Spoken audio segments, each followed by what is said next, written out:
It's The Franklin Show, live from Franklin with America's favorite adopted pup, Franklin Delano Roosevelt Lloyd Wright Sinatra Seltzer, and his friend and favorite Franklin dog adopter and purveyor of alternate facts, Michael Seltzer. I'm Marie Osborne, sometimes famous WJR news anchor, and now here's Franklin. Hi, everybody. Thank you to my great band.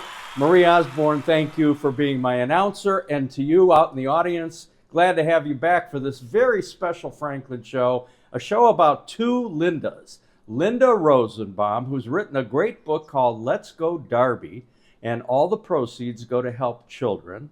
And Linda Soloman, celebrity photographer, also a wonderful person who's doing wonderful things for children with her Pictures of Hope. We'll be introducing you to these two fabulous Lindas right after these words. Thanks for being here. Thank you, everybody. For decades, I've taught you everything I know. But only you can prevent wildfires.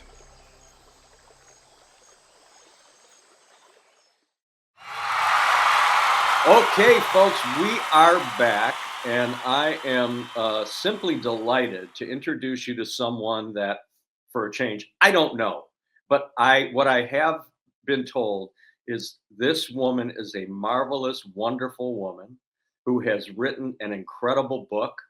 And I'm so happy to have Linda Rosenbaum here on The Franklin Show. Welcome. Thank you, Michael. So let me tell you where this starts. I do this crazy show, and I've got a billion followers. And among them are famous, noteworthy people like Jim Hiller of Franklin Village, Michigan, whose family had Hiller's Markets. And when I first moved into Franklin 30 years ago, there's a knock on my door, and this cute little man is standing there with this big bag of groceries. And he introduces himself as Sidney Hiller to welcome my wife and my little babies into the neighborhood. And he said, with this bag of groceries, and he said, and there's more where this came from. So I have a special place in my heart for the Hiller family. In any event, Jim Hiller calls me up and says, I love your show. I watch your show. Your show is great. You need to meet my friend, Linda Rosenbaum, who I've known since kindergarten. True. Okay, so do you have any stories about Jim back in the kindergarten days? I really do. The biggest thing was I was really tall and Jimmy was really, really short. And neither he nor I knew whether he was ever going to catch up, which he did. But it so affected our relationship because it wasn't cool in the 1950s for guys to be short and girls to be tall. And I was so uncomfortable around him because I was towering over him. And he was so uncomfortable around me, and it totally affected our dynamic. So it's a testament to something that, 60 whatever years later, we've worked it all out. See how people can get along, short people, tall people, whatever. Thing. Yeah. All right. So enough of that. He got his moment of glory here on the Franklin Show. So now let's talk about you. Tell me about you and what drove you to create this fabulous book, Let's Go Darby, and your mission as a children's author. Yeah. Well, this is I am a writer, but it's my first children's book. So there is a bit of a story. I live in Toronto, and I live on an island that's a 12-minute ferry ride outside of Toronto. It's an unusual, quite wonderful place. But in the city of Toronto, we have this world-famous children's hospital called the Hospital for Sick Kids. And in the late 1800s and the early 1900s, Sick Kids Hospital had a summer home for the kids on Toronto Island, this beautiful old Victorian building, and every summer they would parade the children down from the city hospital down to the waterfront, take them over to the island where these children who spent months and months and years in hospital at that time, they would spend their whole summers there. Well, that beautiful building's been torn down, but I go for walks all the time on the island, and I go past the site where this once magnificent summer home for the children were. And I was always fascinated by it. I also happen to have a son that's disabled and has spent a lot of time in Sick Kids Hospital. So I have a warm spot for the hospital.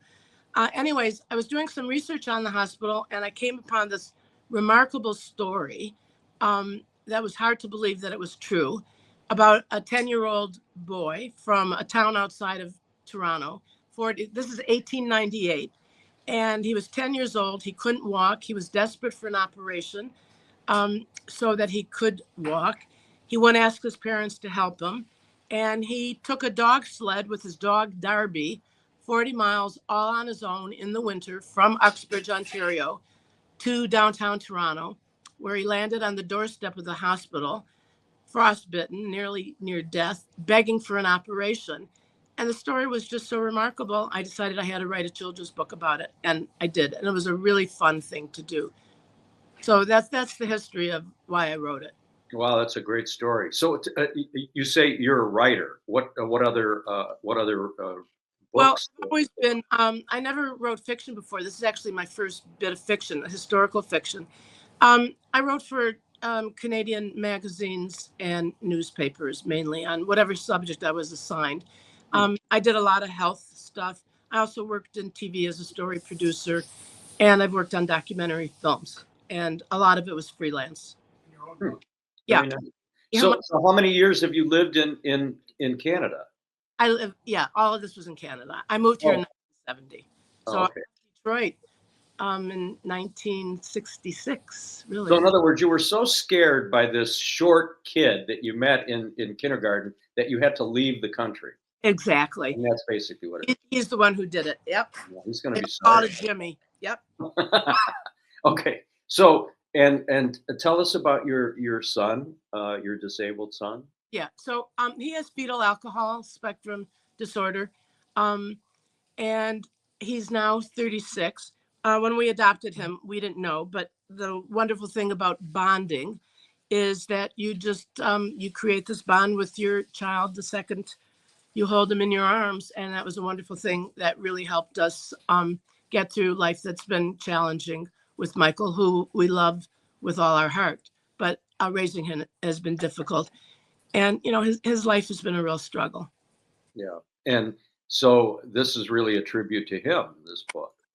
Well, you know what? I learned a lot of things raising him. And one of them is that when it comes to children's literature, kids' books in general, kids who are ill or have disabilities, they're either completely sidelined or absent altogether from children's lit. So I thought a really good book might be a nice way to change that. So the characters in the book are all patients at a hospital, children's hospital, being treated for an illness or having a disability.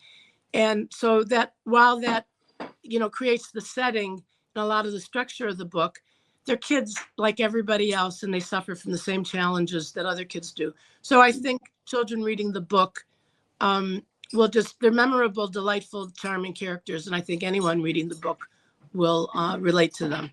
And also, what kind of a reader is it? And the reason I asked that question is, in case you don't know, my brother is an accomplished children's book author. Oh, come on.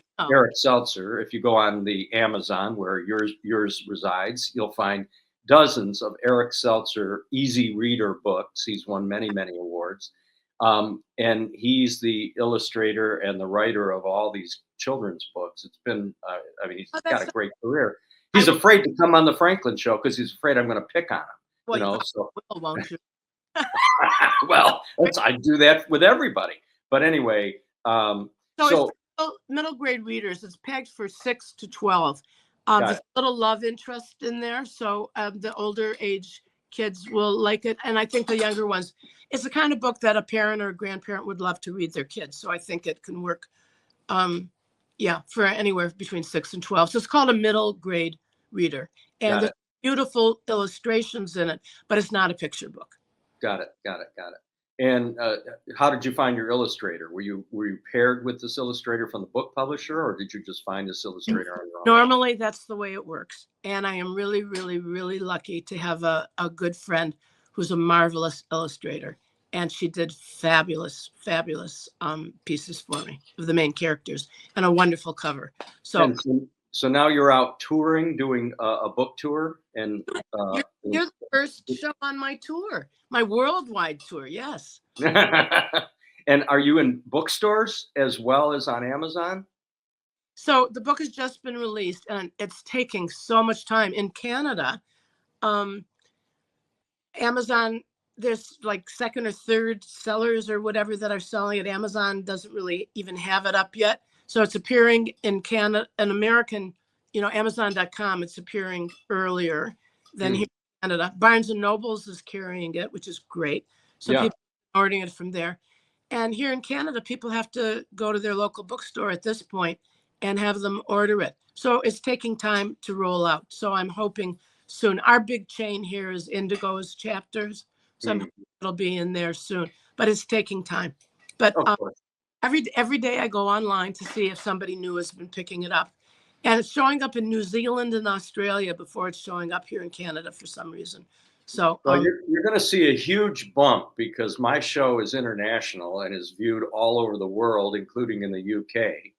And so you're going to have to work on some arrangements. Now, I'm going to give you, after the show, I'm going to give you a contact in the UK, a bookstore called Chapters. And you're going to need to make an arrangement to have your book available there because I have a lot of. You'll get a nice cut. All right, so it's a great a story, and it's also you're donating proceeds to the hospital. Yeah. Yep. That's a wonderful. And I'm hoping that they're going to do some kind of launch with the book soon. The hospital happens to be celebrating its 150th anniversary, so the timing of the book is quite good. So I'm working with the hospital on trying to figure out what to do. Yeah. Well, I'm a marketing man, retired many years, but I still have great ideas and genius ideas actually. And so I'm going to suggest that you make an arrangement with the hospital whereby they purchase a significant volume of books and give them away to all of their patients and ask their patients to make a donation. Anyway, that's no charge for that. I like the idea a lot. I'm going over there after this today because the copies have just been released. I just got a bunch. So I'm taking some copies over to them. And I will mention that Michael Seltzer recommends that. We'll see what that gets you. I do have Canadian background too, because I sold my company, SKM, which was the largest publishing company in the United States. I sold it twice. The first time I sold it to a group in the UK in London, England. And that's an interesting story that makes for another show. But the second time I sold the business, I sold it to a Canadian company called Teldon in BC, Vancouver. So I've got a little bit of Canadian stuff in me, a lot of Canadian. But Michael, did you say that you sold it to Ingram? No, a group in the UK. Oh, and then we made an arrangement where I took the company back because they didn't know what to do with it without me. That's another story of great import that I will share. It's in my book, The President, the Prime Minister, a Notary, and Less, but I'll share it in another capacity. But in any event, the last time I sold the business was in 2015 for the last time, and it was to a Canadian company called. I gotta look up. I actually don't know the company. That's so interesting. Yeah. Oh, believe me, I got many more interesting stories. This is just one of them. All right, Linda, I am so grateful and thankful to have you. You're a pleasure, and I wish you all the luck in the world with Let's Go Darby, available in fine bookstores soon. And if you haven't found it, demand it. That's my view is if you want something in life, you ask nicely first, and then you demand it after that. That's how I got this show, by the way. Stores everywhere soon. Thank you. Marketing advice. Right. God bless you. Thank you. It was a pleasure meeting you, and I wish you all the luck. Thank you. All the best to you as well. Thanks. Thanks for being here. Okay, folks, we'll be right back with more riveting entertainment on The Franklin Show right after we pay the bills. You're not going to get it all right. Just make sure you nail the big stuff. Mama! Like making sure your kids are in the right seat for their age and size. Get it right at nhtsa.gov/the right seat. Hi, everybody, and welcome back to the Franklin Show. Here's my good buddy Franklin, and I am so pleased to introduce, I think, my favorite stalker. Now, I've had a lot of stalkers, but Linda Soloman, international photojournalist, joins us now. And Linda stalked me for I don't know how long until you finally trapped me in the old farmhouse ice cream store in Franklin Village, Michigan. And that's where we began our friendship. Well, thank goodness I'm your favorite stalker. Well, you are. You are. Well, you're the most notable. Notable. All right. And sitting with Linda today is my dear friend Howie, who is going to make a quick appearance without ruining this video. Yeah, Howie is Linda's favorite person, just like Franklin is mine, and the two of them are good buds. So Franklin is honored to have Howie and Linda Soloman on the Franklin Show. hello. So Hi, Franklin. yeah. I So see him. Linda, He looks you so have sweet. photographed 8 presidents, 9 presidents. I think 8 or 9, but it's always exciting. Yeah. Used to Who be was the easier. who was your favorite president to photograph? Well, it's interesting. I think after the attempted assassination with President Reagan, things changed as far as security. You Yeah. used to get access that made it much more exciting to photograph a Yeah. president. I could be right next to a president. And then things changed. But I think President Reagan was my favorite. I stopped him during the campaign when he was here in Michigan during Labor Day. And I asked him to sign a photograph. And he actually did. And Wow. his security and Secret Service, of course, let him. And it's a treasure of mine. Well, And so wait a minute. Now, this was on Labor Day, Labor which Day, means you gave up going to the Franklin Village Parade, I which must I have. ride in every year and wave at constituents and I throw candy. remember seeing you, and I Yeah. did give it up that year to photograph President Reagan. All right. But, Well, I'm but going to give you it's fair. okay, It's okay. That's fine. okay. But so it's always exciting, but I love photographing my Howie. He's probably one of the most exciting subjects too, because he's Well, always adorable. right. Well, we all love our puppies. But I Yeah. mean, you've had this illustrious career. So tell me, how did it all begin? When did you decide that you wanted to be a photojournalist? And how did you how do you even pursue a career like that? Michael, it was just a genuine love. And I think if you love what you do, it comes naturally. I started taking photos as a child. My dad bought me a camera when I was 6, and I was always the one in the family taking the photographs. But it was another gift that changed my life.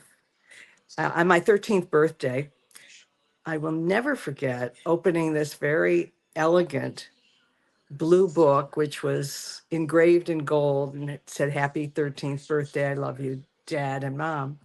And it was a photo album. And I think that was the gift that was transformative because it showed that my parents respected my photographs because the album was so sophisticated and beautiful. And I still have it. And it was something that I will always treasure. And it meant a lot. And so I think it's symbolic of the work that I do today because, I give cameras to children and they share their dreams with a camera. And then we exhibit their work and we create cards. So it's very similar to the album because it builds their self-esteem. They get to see their photographs on exhibition. They get to see their photographs printed on cards. And we hope that it will show them how much their dreams matter to us. Well, what you're talking about is Pictures of Hope. Yes. Mm-hmm. And Pictures of Hope is a charity that Linda has started. And as you just described, is a wonderful way to introduce children to photography and to help them create the kinds of dreams that they may have. Mhm. And I think it's a wonderful thing. Thanks. So how where is that in the process now? You have a website for Pictures of I Hope? do. It's easy to access www.picturesofhope.org. But, Michael, I think you and Franklin, I know you'll really appreciate this. In August of last year, we worked with children. Oh, I see he looked up. Mm-hmm. Franklin, we worked with children who live in COTS, a shelter in Detroit, and we worked with the pets that live in Michigan Humane. And Pictures of Hope became so important because what we did, we formed a partnership with those two organizations. And now the families who live in COTS can have their pets in foster care with families who help Michigan Humane until they can be reunited in their own home. As you know, when families move to shelter, they cannot keep their pets, and it's heartbreaking. So when pets are surrendered, they are never able to reunite. But now, because of Pictures of Hope, this beautiful partnership will give these families and their pets the love that they will always need again, and because they'll be together again.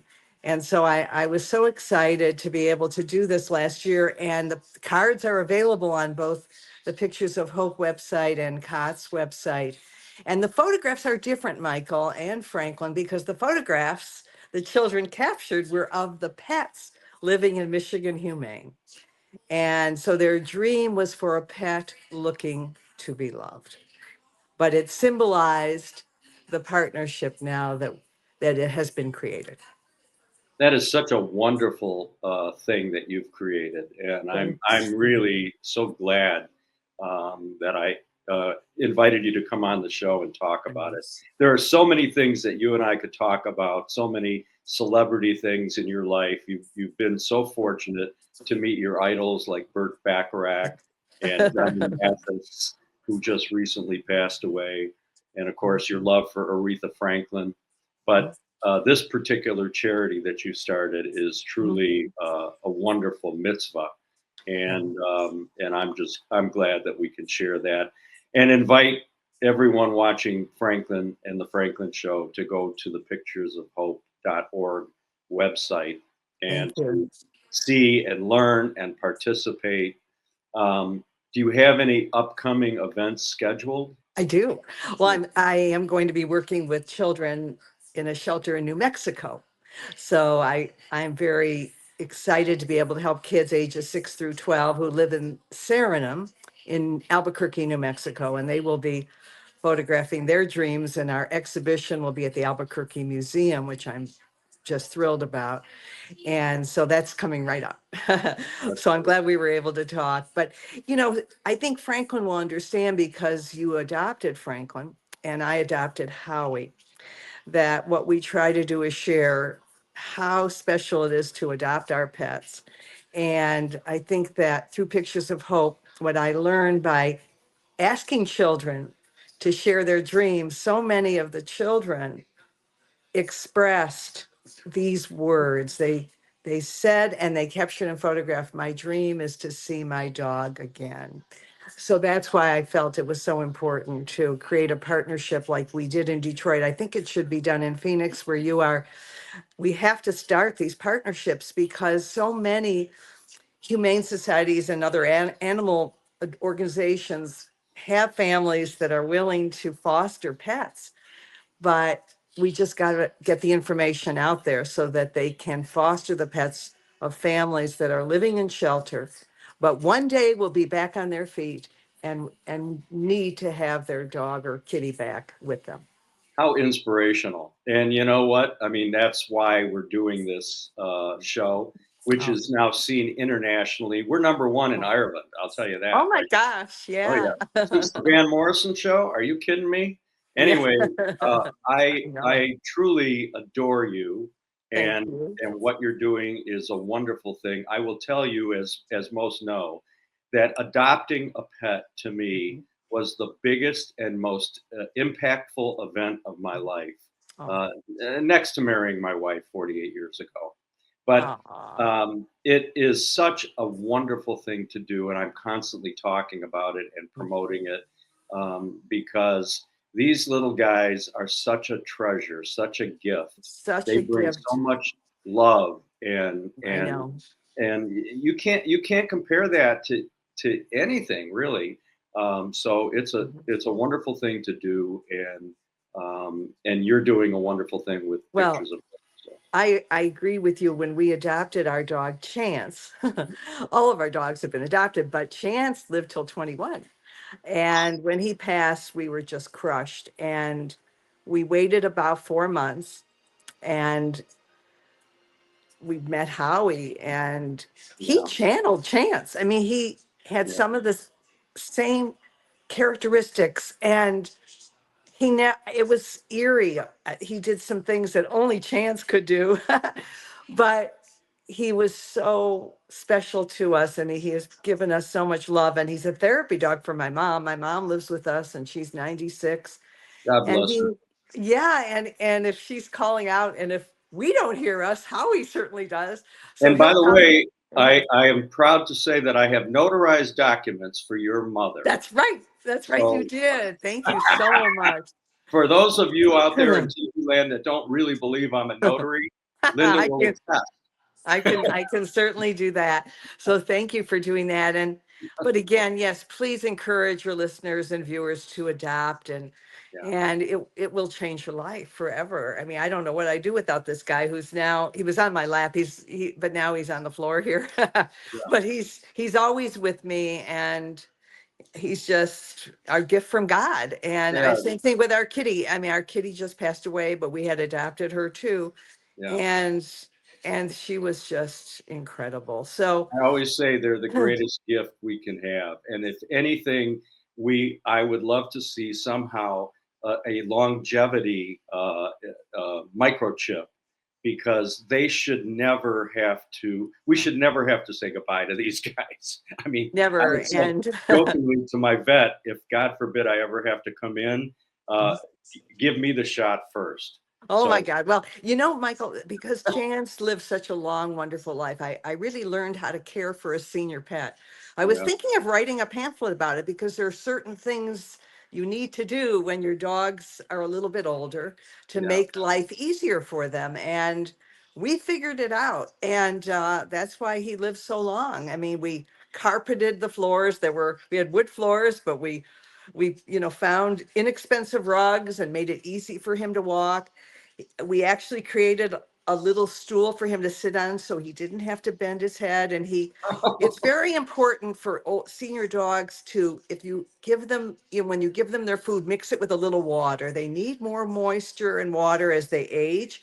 And then we always served his food on a plate, so he didn't have to bend forward. And I'm telling you, it really helped him with his aging and feeling more comfortable and alleviating some of the pain that he felt as a senior. And he couldn't hear and he couldn't see well, but we were there for him Neither can 24/7. we. Neither can we. Yeah, So, that's true. I know. But it's just so important to give them the best life possible. And that's the way we agreed. felt. And he wanted to live. He was still eating and enjoying his food and enjoying his cuddles. Right. And we adopted Howie when he was 3 from Michigan Humane, and he's now going to be 9.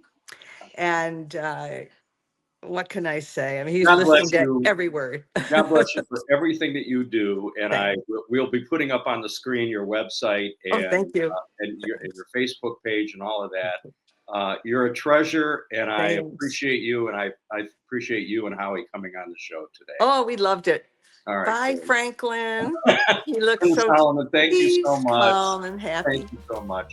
Great to see you. Bye. All right, folks, we will be right back after we pay a few bills here on the Franklin Show.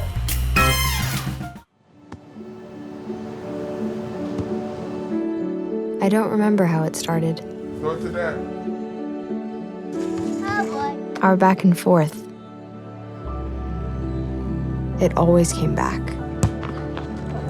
Dad! You probably don't remember what you told me, That was perfect. but I heard every word.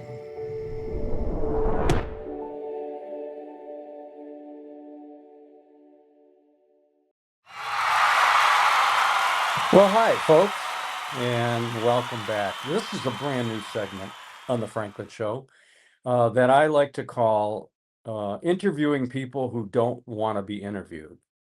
And so I'm going to be interviewing a famous author who does not want to be on camera.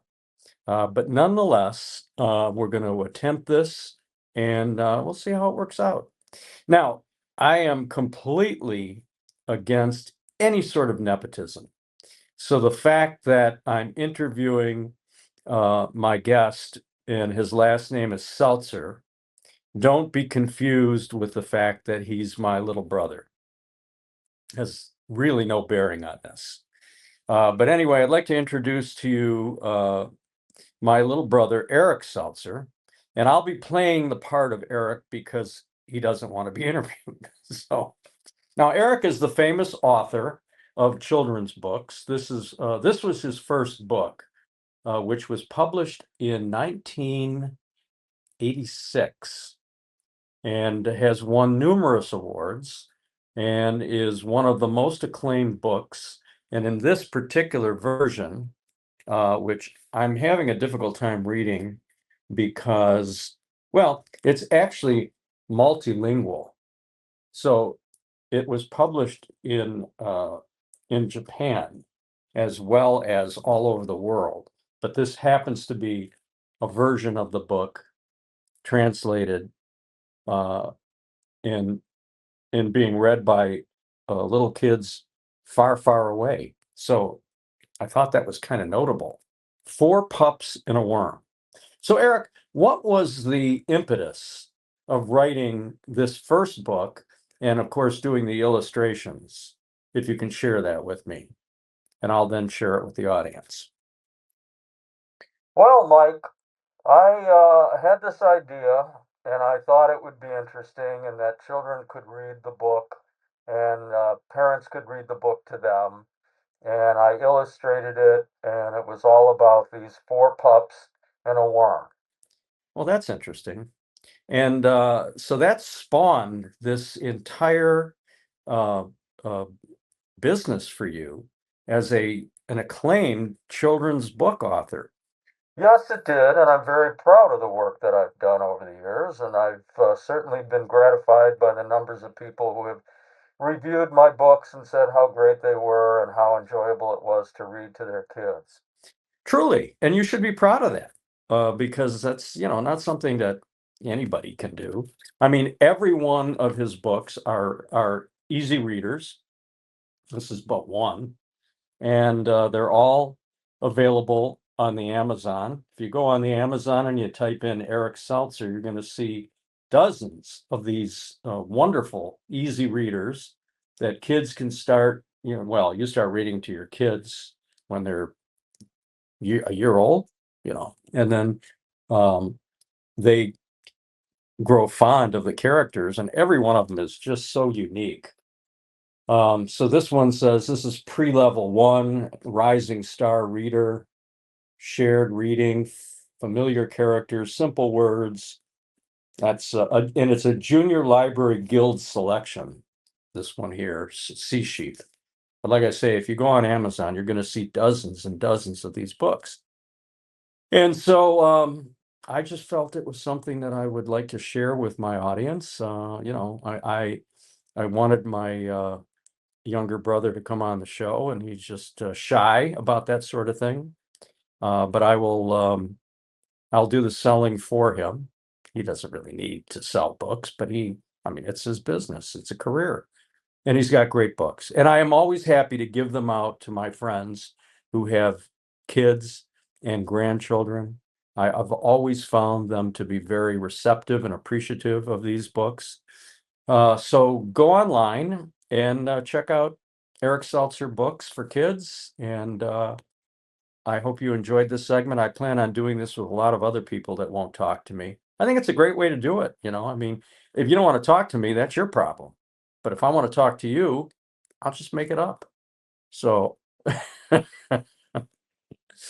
thank you for giving me your attention, and we'll be right back after a few words from our sponsors here on The Franklin Show. When it comes to making plans, you are the best. The same way you plan each detail for those moments, start planning to protect you and your loved ones from a natural disaster. Protecting your family is the best plan you can make. What a great show. I hope you guys enjoyed this particular edition of The Franklin Show with my two favorite Lindas, and I look forward to seeing you again next week on The Franklin Show. Good night, everybody.